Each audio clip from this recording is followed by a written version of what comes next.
मजहबी रहनुमाओं से, NGO से और इंडिविजुअल से भी कि वो हमारी इस जो एक ऐसी परिस्थिति आ गई है देश में जिसमें मॉब लिंचिंग की वजह से पूरे मुल्क का नाम ना सिर्फ पूरी दुनिया में ख़राब हो रहा है, UN में रेजोल्यूशन पास हुए, अमेरिका ने हमारे खिलाफ रिपोर्ट बनाई, UK में और दीगर देशों में भी हमारे मुल्क की बहुत बदनामी हो रही है इस बात से। और वैसे भी इतनी बड़ी, सबसे बड़ी डेमोक्रेसी के नाम पे मॉब लिंचिंग एक बहुत बड़ा धब्बा है। तो हमारे जहन में जो बुनियादी सवाल आ रहा था, क्या इस मॉब लिंचिंग का कोई कानूनी तरीका है, सोल्यूशन एक आम नागरिक के पास?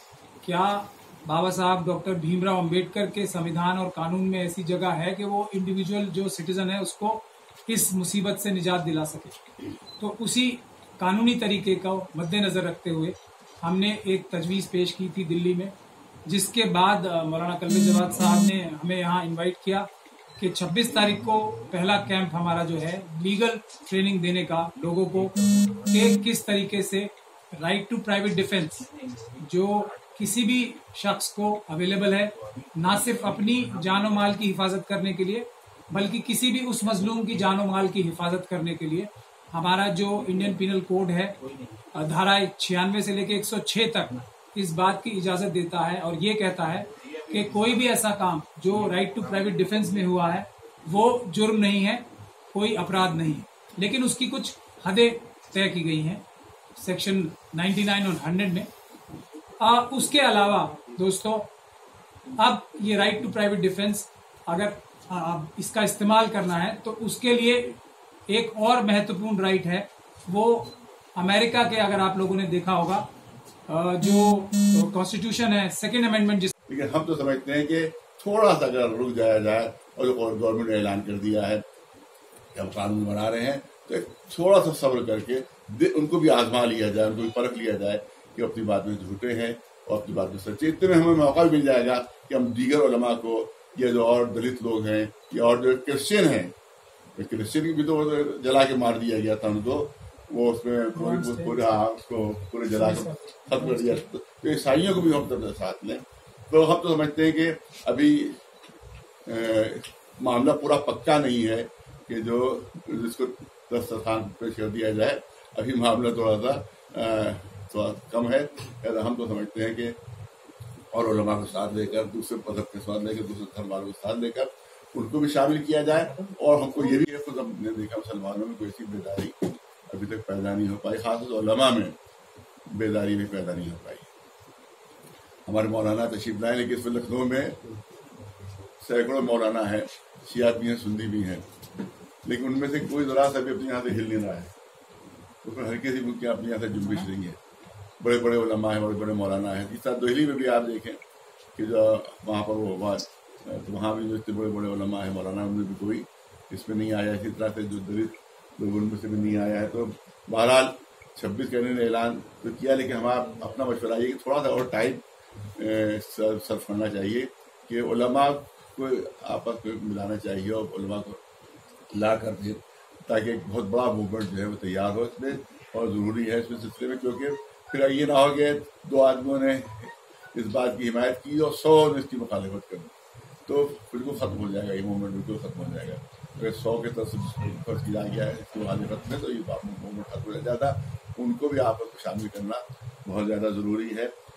ये तो हमारा मशवरा यही होगा कि अभी उन लोगों को शामिल किया। दूसरी चीज़ ये है कि अभी जैसे निकाय गवर्नमेंट से कोई बात नहीं, लेकिन अभी ऐलान हुआ है कि जो कानून बनेगा उसमें उम्र कैद तक की सज़ा जो है वो हम देंगे।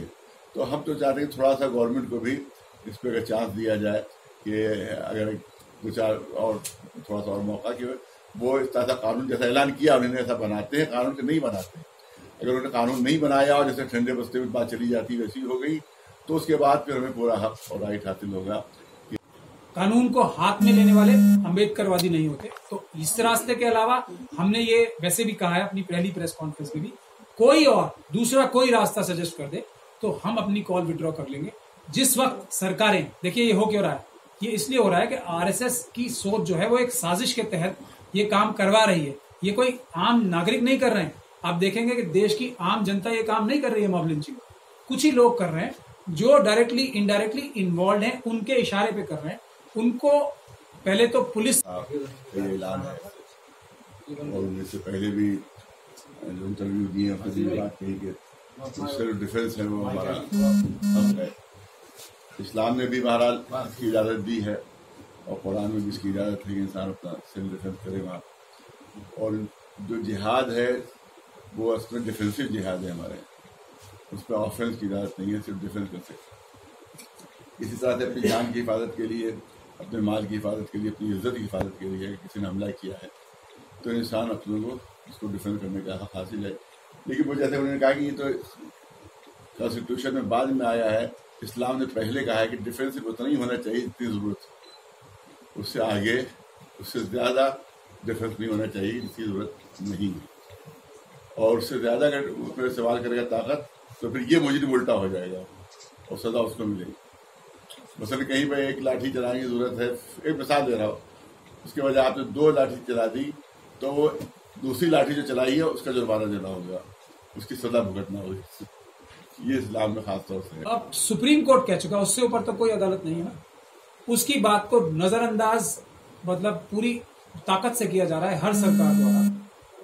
हमारे प्रधानमंत्री बार बार निरीह होकर प्रार्थना कर रहे हैं लोगों से कि ऐसा मत करो, कोई क्योंकि इनके दिल में और हमारे तीली वाली मस्जिद के इमाम साहब हैं, उनके दिल में खास तौर पे ये सोनभद्र का जो अभी इंसिडेंट हुआ है उसके लिए बहुत ही दर्द था। तो इसलिए ये हमने जल्दी में आज सुबह ही आप सब लोगों को बुलवाया है। मैं भी जल्दी में यहाँ आया हूँ।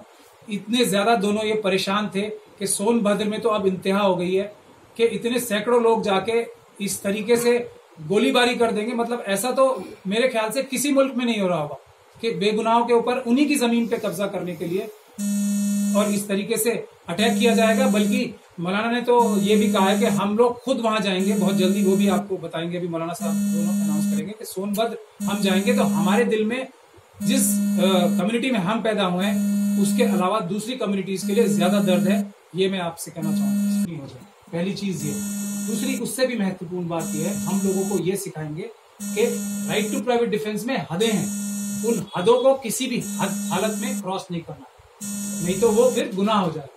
ये सिखाना भी लोगों को बहुत जरूरी है। और इसके बाद ये सिखाना भी जरूरी है कि हम आपको कानूनी मदद देंगे। इस बात की भी, अगर आपको फॉर्म भरने में या आपको लाइसेंस मिलने में प्रॉब्लम आती है, उस बात में भी अगर आप अपना right to private defence exercise करते हैं, उसके खिलाफ अगर आपके खिलाफ झूठे मुकदमे बनाए जाते हैं तो उस हालत में भी हम आपको किस तरीके से उनसे निजात दिलवाएंगे, उन मुसीबतों से। ये हमारा काम है। हम सिर्फ कानूनी बात करते हैं, बाकी जो है कानून के हिसाब से भी दीगर कार्रवाइयां वो स्वयं करें। सर, अभी तक जितनी भी लिंचिंग हुई है बहुत ही गरीब लोगों की हुई है, तो कैसे आप ये बता पाएंगे कि हथियार वो खरीद पाएंगे इतना महंगा और रख पाएंगे अपने पास? देखिए, SC/ST कम्युनिटी के लिए तो जैसे मैंने बताया पार्लियामेंट का लॉ ही है, रूल्स हैं। उनको तो सरकार की जिम्मेदारी है कि उनको फाइनेंस भी करे इस काम के लिए, पहली बात ये। लेकिन माइनॉरिटीज के लिए हम लोग ये उनसे निवेदन करेंगे कि अभी घर के जेवर बेच के भी, घर की कीमती चीजें भी बेच के, अभी जान है तो जहान है। तो सबसे ज्यादा अहम